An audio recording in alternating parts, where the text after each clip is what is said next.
Corner Radio Bisnis Pas FM. Halo mitra bisnis, kembali Nina Amelia bersama Anda untuk Tax Corner menjawab pertanyaan Anda yang sudah dikirim ke redaksi pasfm.com. Pak James di Jakarta menanyakan, apabila terdapat aset berupa investasi obligasi di luar negeri yang semuanya dari aset itu sudah dilaporkan di SPT. Dari investasi obligasi itu apabila saya mendapatkan bunga di tahun 2024 dan bunga ini saya alihkan ke investasi deposito di Indonesia, apakah tetap bebas pajak?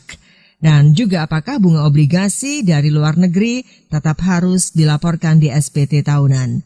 Bapak James di Jakarta, pertanyaan Anda akan dijawab oleh Bapak Agustus Santolihin, Tax Partner dari ATS Consulting. Pada dasarnya ketentuan perpajakan di Indonesia itu menganut konsepnya adalah worldwide income. Jadi artinya penghasilan yang diterima, baik itu penghasilan dari dalam negeri maupun penghasilan yang berasal dari luar negeri, itu merupakan penghasilan yang harus dilaporkan oleh si wajib pajak yang bersangkutan. Nah, kalau kita lihat lagi, dasar hukumnya adalah di Undang-Undang Pajak Penghasilan, ya, di pasal 4 ayat 1. Ya, jadi di situ dijelaskan bahwa yang menjadi objek pajak adalah penghasilan. Ya, apa itu penghasilan yang menurut undang-undang? Nah, jadi penghasilan menurut undang-undang adalah, tapi dari pertanyaan Pak James nih, ya. Dari pertanyaan Pak James, kan penghasilan dari luar negeri itu saya investasikan di Indonesia. Nah, bagaimana nih? Ya, apakah tetap dikecualikan nggak dari tetap dikenakan pajak atau bagaimana kan gitu? Nah, karena Pak James merasa bahwa perlakuannya mirip kayak dividen gitu loh, ya. Memang benar Pak. Jadi untuk kalau dividen, ya, untuk dividen yang berasal dari dalam negeri maupun dividen yang berasal dari luar negeri, ya, yang mana diterima oleh wajib pajak badan dalam negeri maupun wajib pajak orang pribadi dalam negeri, itu bisa dikecualikan sebagai objek pajak, ya, sepanjang memang dia dividennya itu diterima dan diinvestasikan di Indonesia selama 3 tahun. Ya. Nah, tapi kalau untuk penghasilan bunga obligasi bagaimana kan gitu ya. Nah, atau misalkan dari penghasilan saya menerima penghasilan sewa properti, ya, saya punya aset di properti di luar negeri, saya sewakan, saya terima income-nya.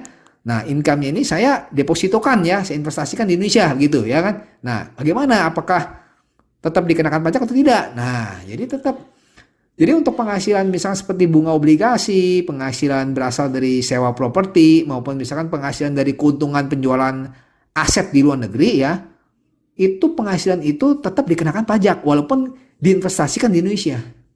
Jadi yang pengecualiannya itu adalah hanya dividen. Ya, kok dasar hukumnya adalah di Undang-Undang Pajak Penghasilan dan juga di Peraturan Pemerintah Nomor 55 Tahun 2022. Ya, di situ dijelaskan, ya, bahwa untuk penghasilan dari luar negeri antara lain royalti, ya, atau penghasilan dari investasi, yaitu misalkan penghasilan dari bunga dan juga penghasilan misalkan sewa properti, ya, atau sewa sehubungan dengan penggunaan harta, atau misalkan keuntungan dari penjualan aset yang ada di luar negeri, ya, itu merupakan penghasilan yang mana dikenakan pajak, ya. Beda dengan perlakuannya dengan dividen. Nah, dikenakan pajaknya tarifnya berapa persen? Nah, tetap dikenakan tarif pajaknya tarif pasal 17, ya, tarif pasal 17 Undang-Undang Pajak Penghasilan, yang mana tarifnya itu semakin besar penghasilannya maka tarifnya makin besar, ya, paling minimal 5%, maksimal 35%, ya, terhitung 1 Januari 2025. Nah, jadi perlu saya sampaikan bahwa untuk penghasilan dari luar negeri ini, ya, Pak James, ya, jadi penghasilan dari bunga obligasi ini, ya, tetap Bapak wajib laporkan di SPT tahunan PPh Bapak, ya. Jadi nanti dilaporkan di kolom penghasilan neto luar negeri, ya.